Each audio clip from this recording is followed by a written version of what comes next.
Hi friends, ഇന്നത്തെ dinner പുട്ടും മുട്ടയും തട്ടുള്ള സ്റ്റൈൽ ഉണ്ടാക്കിയാലോ. ബാ, എണ്ണ ഒഴിച്ചു കൊടുക്കുന്നു.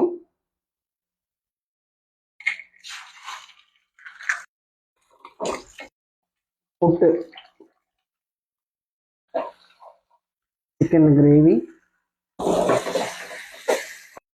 ആവശ്യത്തിന് കുരുമുളക് ഒരു പ്ലേറ്റിലേക്ക് മാറ്റി കൊടുക്കാം.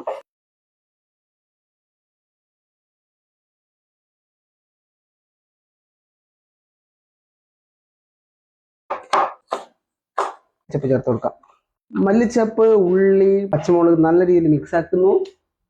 നമ്മൾ റെഡിയാക്കിയ മുട്ട ഇവിടെ മിക്സ് ചെയ്ത് എടുക്കുന്നു. നല്ല രീതിയിൽ വാരി വിതറി കൊടുക്കുന്നു.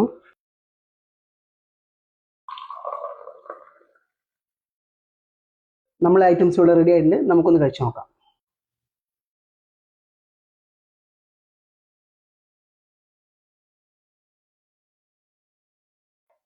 സ്വർഗം, ഇതിൻ്റെ അപ്പുറം വേറൊരു ഫുഡ് ഇല്ല. എല്ലാവരും ട്രൈ ചെയ്യുക. വീഡിയോ ഇഷ്ടപ്പെട്ടാൽ ലൈക്ക് ചെയ്യുക, സബ്സ്ക്രൈബ് ചെയ്യുക ആൻഡ് കമൻറ്റ്.